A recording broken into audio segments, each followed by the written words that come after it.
Hi everyone, Brian here, and Happy New Year to you all. Welcome back after the Christmas and New Year break. I hope you all had a really nice time.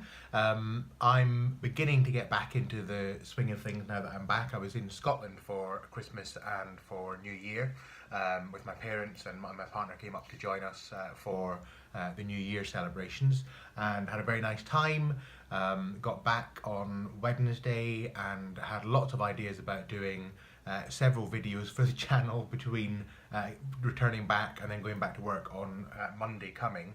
I thought I would do some videos yesterday, but of course yesterday was spent not packing, not doing all the not unpacking, all the unpacking that I should have been doing, but didn't do, and was mainly spent resting after the very long journey back. It was a very long drive. I was in just beside Dundee in Scotland, and it was a long drive back. Thankfully I didn't do the driving, my lovely partner did the driving, and I was a very willing passenger, but it was still a long way to travel and still very tiring. So I'm glad to be back, and I am going back to work actually on Monday, and so I'm making the most of the remaining time off that I have.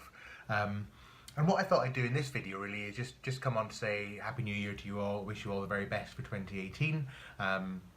And also maybe to say a little bit about some of the tarot goodies and other goodies that I got during the Christmas break, and also some that I got just before the Christmas break. And also to talk to you about something, an idea that I had while I was in the bath earlier. And I still haven't figured out whether this is the most genius idea ever or whether it is a load of absolute nonsense. So I'm going to tell you the idea, and I'm going to let you be the judge, and you can comment below, let me know what you think of this idea, be gentle, and I'd also be very interested to hear your responses to the idea itself. But before I go into that, how's that for a teaser for you? Before I go into that, let's just say a little bit about what goodies I got for Christmas. Well, I should say that actually I got some before Christmas. I've mentioned this before, the Masonic Tarot, which I haven't really had a proper chance to look into in great detail, but you know, my general impression and my first glance at it is that it's absolutely gorgeous. Just the cards, very good card stock, lovely images. Look at this High Priestess, just fantastic. I hope you can see that. I'm terrible with figuring out where the light is. Empress. I'm not going to do a complete flip through. There are other flip throughs of this deck online, far more detailed than I could ever hope to do. In fact, if you look at Sacred Seeds flip through, she does a fantastic in-depth card by card walkthrough of the whole deck, and analysis of the symbolism, and it really is worth looking into. It's a fantastic deck, so I'm going to enjoy studying that a bit more. That was a present to myself before the Christmas break, so that was rather lovely. I also got Tarot of the Crone.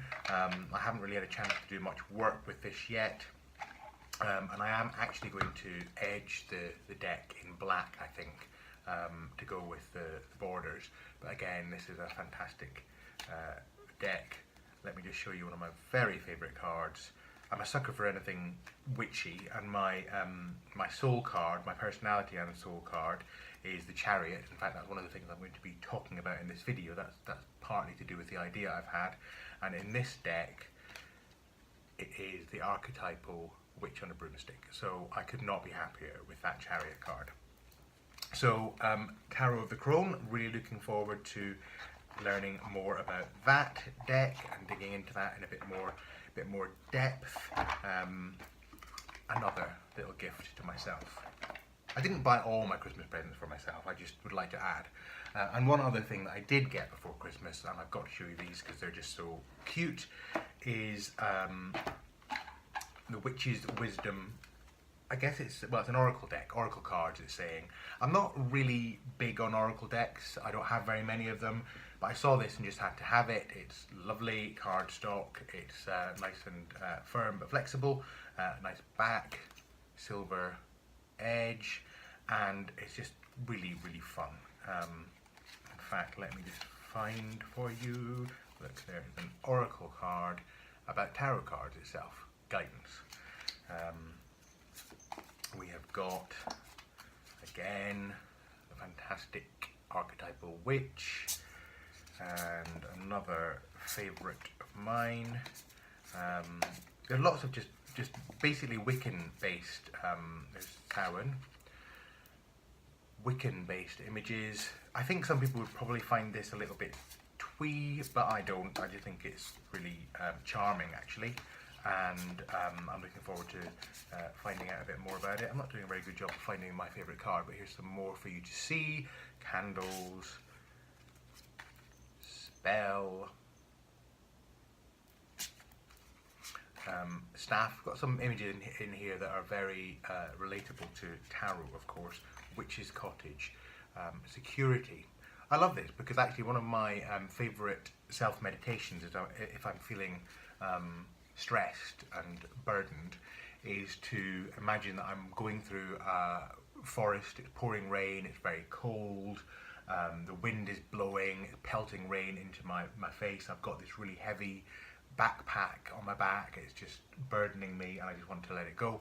And I come through the clearing and the rain's lashing and so on, and I see a little cottage with some very warm, inviting lights in it, and it is in fact a witch's cottage, and I go in there and she feeds me and I get a nice bath and I have a nice sleep, and it's just really cool, and I have a conversation with the witch and I feel great at the end of it. So that's my self-meditation. Feel free to steal it if you would like, not a problem.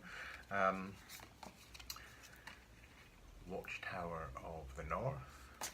I must find, there's a particular card that I've got to find. I've got to find it because my, I don't know if you can see her, my, wrong way, my cat, Maya, is in the room, so she's not paying any attention to the video at all, but I have to show you a particular card. I bet it will be at the very bottom. It is, it was at the bottom. That is so you, Maya, putting my card that I wanted to show everyone at the very bottom of the deck, but it's because she's on it. Well, kind of.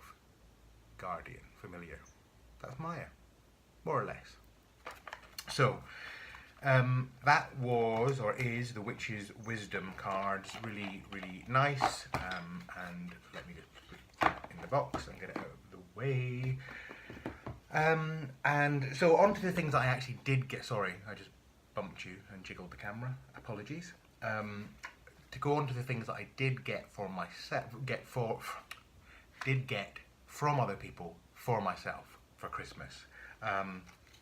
Spiral Tarot. I actually have already produced a video on this because I'm very proud to say that I turned the Spiral Tarot deck, all of the cards of which looked like this originally, not borders that I'm fond of at all, into a borderless deck. Did you just sneeze?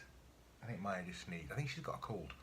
A borderless deck. So this is my first experience of trimming a deck. I edged it in gold. That doesn't really show up as gold on this camera, but it is gold. And I trimmed it, I edged it, I cut the corners off, and it actually ended up looking absolutely fantastic. I think it is a very beautiful, very underrated deck. I hope one day it's released in a larger format without borders. Look at the Six of Swords. This card just moves me every time I see it. Love it, love it, love it, love it. Let's have a look. That's the Spiral Tarot. I'm not going to go through all of this because I did do a walkthrough. I'll link the video below so you can see that. Another deck that I got, and which I also trimmed and edged, is one that, if I'm honest, I'm not quite so sure about this deck now. It is the Star Tarot. I will say straight up that I think the artwork on this is very beautiful. Do you want out? Maya wants out. Hang on one sec. See, no respect for production values. Do you want out? Okay. You going out? You going out? Let's say hello to everyone first. Come and say hello. I'm going to say hello. This is Maya. Hello, everybody. She's very shy. She doesn't want to say hello. Look. Look, everyone. No, not interested. Look, Maya, your fans are watching. No. Okay. On you go. See you later.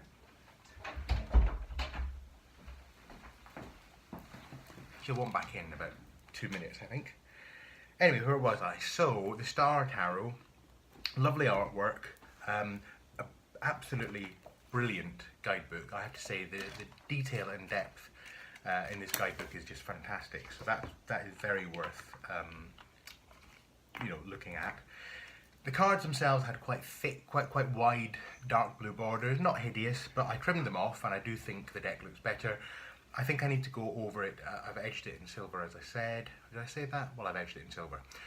I do need to go over and redo the numbering, because what I've done is I've trimmed off the numbers and the names, and then I've gone back with a silver pen and added the number of the major arcana cards is at the bottom there, and when it comes to the pips, court cards and aces as well, is I put the number of the card and the elemental suit symbol. So the downward triangle for water because this is cups, and one because it's the ace. So you get the idea. I got that idea from Katie Flowers, so thank you very much, Katie. I do think I need to do the numbering again though, because I've used a rather thick pen, and I could do with actually going over with a thinner pen, so I might wipe those off and do it again. The only slight problem I'm finding now is that now that I've done it and I've looked in more detail at the cards, although the images are lovely, I do find them perhaps a little bit too busy for my taste. I'm sure they're very rich in symbolism. That is a very nice High Priestess though. And some of them are just a bit overly coloured for me, a bit too bright and cheerful almost. Not that that's a bad thing in tarot, but they are lovely cards in their own right. So I'm not going to give up on them. I will do some work with them and see how I get on. But I certainly haven't connected with these in the way that I have with the Spiral Tarot, which I've just absolutely fallen in love with. So that's the Star Tarot. What else have I got here to show you? That's not a tarot deck. That's a collection of malt whiskies. So I don't know how that got in there, but I will be sampling those later. The Sacred Rose Tarot. I haven't even taken this out of the cellophane wrapping, but I am so looking forward to getting into this deck, because when I first, well, not when I first got into tarot, because I've been into tarot for many years, but when I first got back into tarot after having not really studied it very much for several years, but still having practiced with it on and off, and I thought about getting some new decks. One of the decks that I really wanted, and in fact it was, I think, probably the longest lasting deck on my Amazon wish list, was the Sacred Rose Tarot, and I've only just got it. So I am looking forward to looking at that in a bit more detail. Also got another deck I should say before I go on, is the Druid Plant Oracle. Again, haven't really looked at that. Nice packaging. I love the Druid Craft Tarot, which is done by the same pairing of Philip and Stephanie Cargom, and Will Worthington doing the art. So I'm looking forward to looking at that very much. And the books that I got a couple of books that have been on my wish list for a while. Tarot Beyond the Basics by Anthony Louis. I really enjoy his Tarot Plain and Simple, and this goes into more detail, so I'm looking forward to that. Alfred Douglas, The Tarot. I actually discovered this book by reading a book which I think is called Tarot Masters. It's edited by Kim Arnold, and it has essays in it by various tarot, luminaries, experts, each of whom writes a different chapter about a particular major arcana card. And Rachel Pollack's chapter, which I think is about the Wheel of Fortune, she mentions this book. And I thought, well, if Rachel Pollack is recommending it, it must be good. So I got it, Alfred Douglas, The Tarot. It's quite an old book. I've had a bit of a look at it, and I can tell you already that it is excellent, in-depth stuff. So looking forward to that. Another in-depth book that I'm very much looking forward to reading is this one, Origins of the Tarot by Di Leon, Cosmic Evolution and the Principles of Immortality. And one of the reasons I'm really interested in this book is I believe that it goes into if you like, the esoteric evolution of the principles and concepts behind tarot and how they connect different wisdom traditions. So that's going to be very interesting, because I am interested in that kind of cross-tradition, cross-cultural connection that tarot has. Not necessarily in its exoteric history, which I know that a lot of people get tied in knots because they want tarot to have a really secretive, kind of spooky, real life history, like, you know, the cards are the remnants of pre-Atlantean civilization and all that kind of stuff, which is interesting, but isn't necessary for tarot to have the power and the usefulness that I think that it has. But the esoteric history of tarot actually can connect into a lot of other traditions that aren't necessarily linked in an exoteric sense. So that will be very interesting to go into, I think. And finally, again, not a tarot deck, I got the Top of the Pops 3 CD compilation from 1984, because this is my era. I've been rewatching all the Top of the Pops rebroadcasts on BBC 4, not Radio 4, because you can't watch Radio 4, BBC 4 television, where they've been rebroadcasting them. And they're going through all the years, and recently they've been doing 1984, and it reminded me how much I love that era, so I got that CD. And that also kind of neatly connects to the idea that I've had, because the idea I've had actually relates to or connects with the idea of birth dates.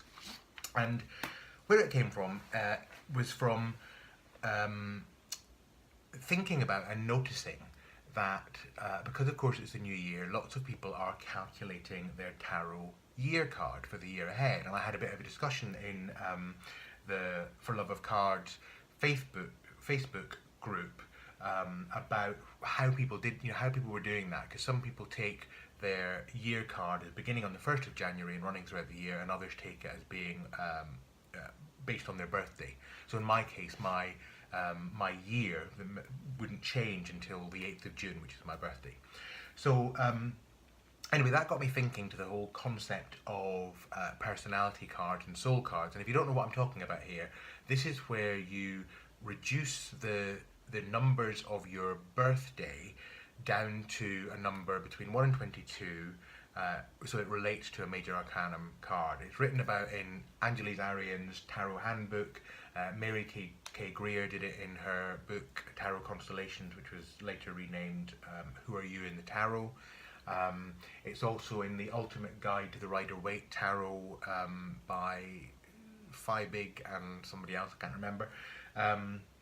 And it's in various other places as well. You can also find it online. But the basic principle is you add your birth year, the number of your birth month, the number of your birthday, and you get the first number you get as you reduce them down between 1 and 22 is your personality card. That's kind of how you are in the world, how you relate to the world. And then if that number can be reduced down further, if it's a double-digit number, then obviously it can, then that gives you your soul card, which is kind of your inner motivation, supposed to be, your inner drive. Sometimes the soul and personality cards are the same, because when you reduce your date, first of all, it goes straight to a single number between 1 and 22. And there's various other permutations, so I'll talk about that in a second. And I'll talk you through my own soul and personality cards so you can understand what we're doing. But it occurred to me this morning, while I was in the bath, I have all kinds of interesting ideas when I'm in the bath, some of which turn out to be okay, and some of which turn out to be completely bonkers. So I don't know which one this is. We'll find out.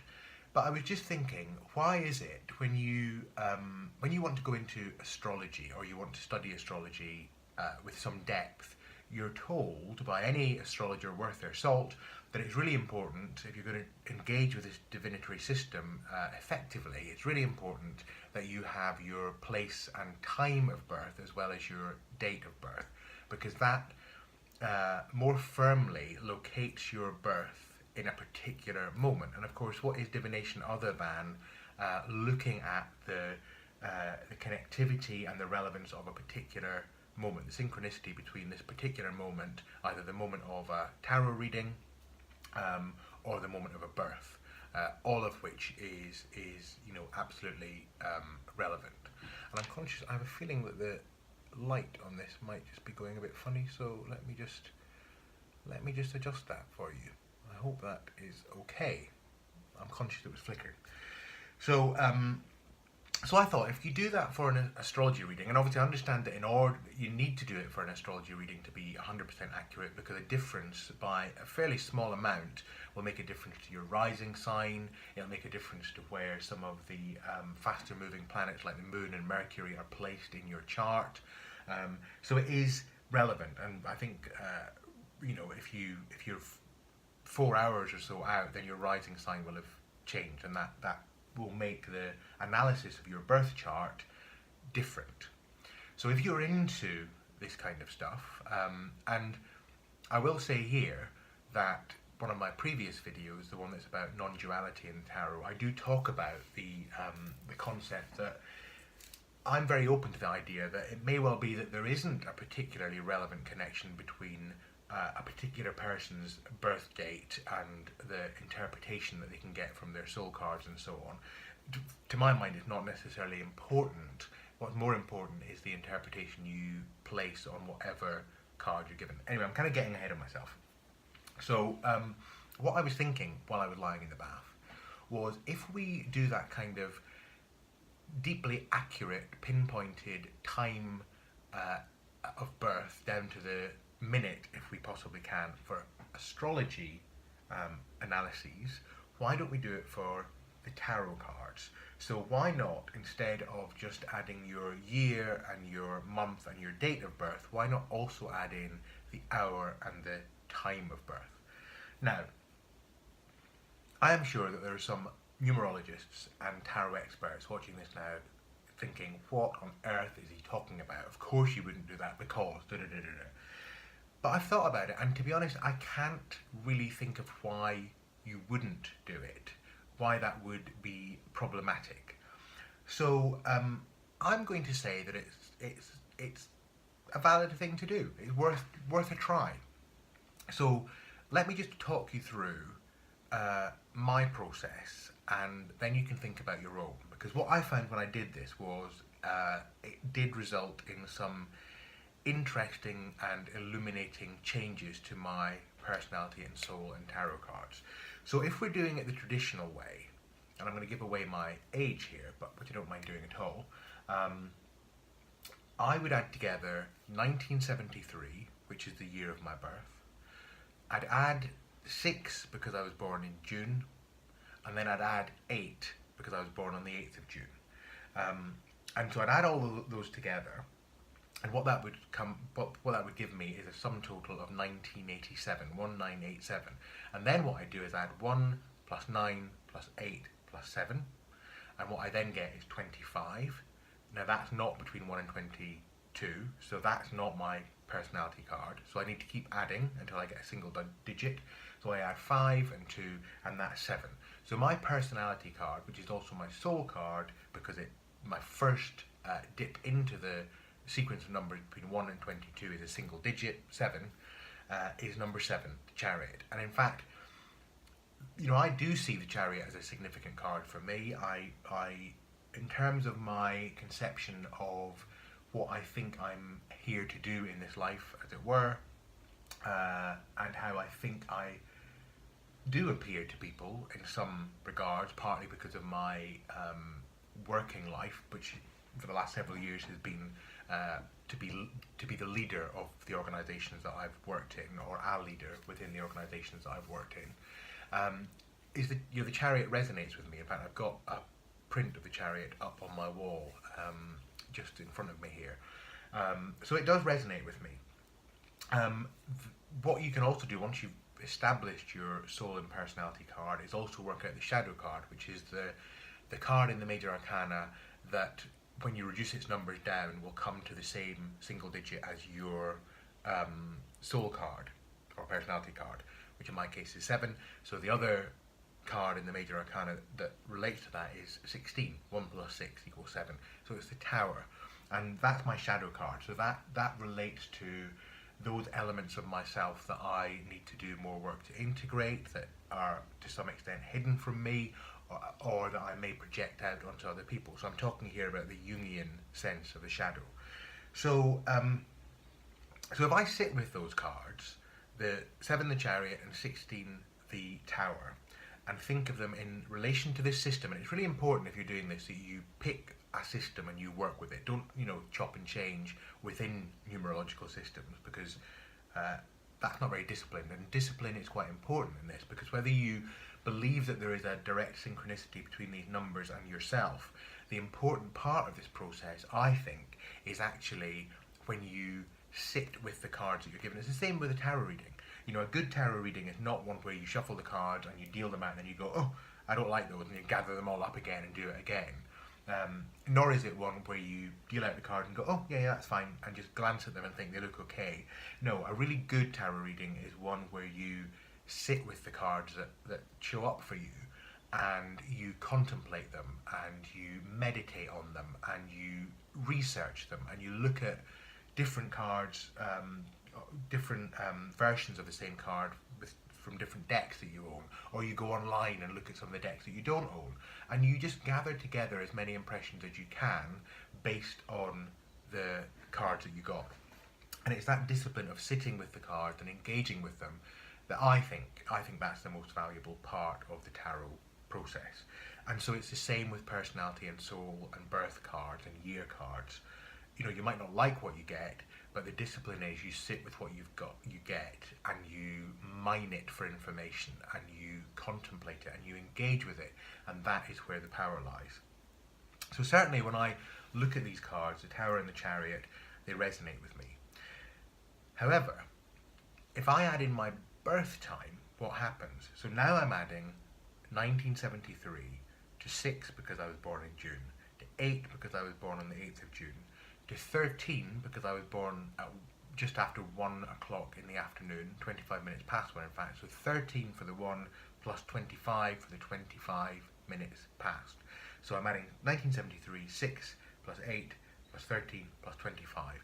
That comes to 2025, and if I add all of those together, 2 plus 2 plus 5 plus 0, I get 9. The Hermit. So the Hermit, in this case, is my personality and my soul card. And the hidden shadow card for me here is 18, the Moon. Now, again, this resonates very deeply with me. And in fact, I would probably go so far to say that the Chariot is, to some extent, how I, again, because of my professional life and because of the positions I've found myself in over the years, professionally and sometimes personally, the Chariot is to some extent the image that I want to project in the world. It's, to some extent, without wanting it, it's how people have perceived me in the world, etc., etc. The Hermit is probably closer to how I perceive myself. So by adding in the birth time and using that as an addition to the numbers that I use to calculate my personality and soul card, which in my case are the same, the Hermit, I feel a bit like that brings the analysis even closer to home. It hits the mark even more squarely.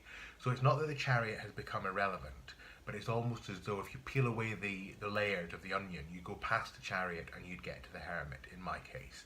And the shadow card here, the Moon, so something there about projecting illusions, or perhaps losing sight of the illusory nature of perception. I probably need to do a bit more contemplating of that card, because it's not really a card that I've thought of much in relation to my hidden or shadow card. I hope I'm explaining all this well enough, because I know it can be a bit confusing, but I'll summarise in a second. One other thing to add in is there's also some numerologists who practice this process also offer a third card into the mix, and that's the complementary card, which is kind of the card that describes a bit about what else you still have to do in order to be complete, if you will. And it works on the principle that the tarot, the major arcana of the tarot, all of which emanate from the Fool, represent unity and wholeness. So the Fool is greatest representation of that, because the Fool is the, in some conceptualizations of tarot, is the undifferentiated wholeness, and in others is the initial stepping out of undifferentiated wholeness. So some would say that the Fool represents non-duality, unity, wholeness, and others would say that the Fool is the reflection of that, but because the Fool is stepping out into the world of matter and reality, it can't really be non-duality itself, because there's something beyond even the Fool. But whichever way you look at it, the Fool encapsulates the source of all the other major arcana cards. And the Fool, of course, is number 0 or unnumbered, and can also be considered number 22, because if you take the Magician as being the beginning of the sequence, you have the Fool unnumbered, so it's the 22nd of the major arcana. So in order to get the complementary card, what you do is you take your personality card and you subtract it from 22. So in other words, it's the difference between the Fool and your personality card, and that's where you've still got to go. So if I'm using my birth date alone connections, I get the personality card of the Chariot. Is that clear? Personality card of the Chariot. Sorry about the lighting. I get the hidden shadow card of the Tower, and I get the complementary card of the Devil. So what I would say to that is that perhaps what this means is that in terms of me being complete, I've got to either make sure that, well, probably both make sure that I don't become so rigid in the Chariot sense that I forget to have fun and be a bit devilish, but also I've got to be cautious about becoming overly attached. I see the Devil as being a representation of attachment, restriction. So it's cautioning me that my shadow side is the side of me that becomes overly attached to things. So that resonates with me and I think is very useful. If I add my birth dates into the mix, then I get the personality and soul card of the Hermit, and I get the shadow card of the Moon. I'm sorry about the lighting, I'm not quite sure what's going on here, but anyway, I hope you can see that, the Moon. And I have the complementary card, in this case, of Death. So if I go into looking at it using my birth date, what I see here is that my complementary card, the direction I still need to go, is to come out of my shell as the Hermit and out of isolation as the Hermit, and engage with the transformative process, which is represented by Death, but also it may well be that where I still need to go in terms of lessons to learn is doing some work around the acceptance of death. So that's just a very quick canter through how I would perceive those cards. So again, you take your date of birth, you add the year, the month, and the day. This is the traditional way of doing it, and you keep going until you get a number between 1 and 22. That's your personality card. And then you reduce further. That's your soul card. Sometimes it'll be the same.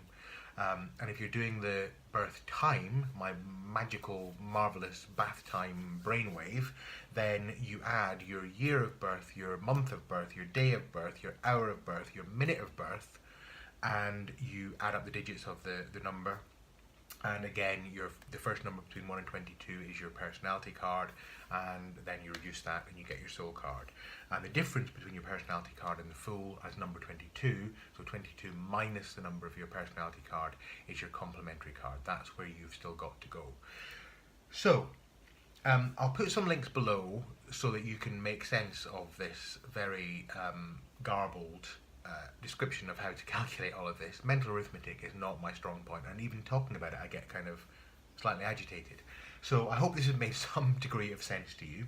I'll put some links below and hopefully that will be useful, but I would be really interested to hear from you if you do this method and you do add in your birth time as well as your birth date, and you figure out your soul and personality cards and all that on that basis, I would love to hear from you what you thought of it, what you came up with, and whether you felt that it resonated with you and added anything useful. So, with all of that said, I will close for now, and I will be back to speak to you again very soon. And as I said before, a very happy 2018 to all of you.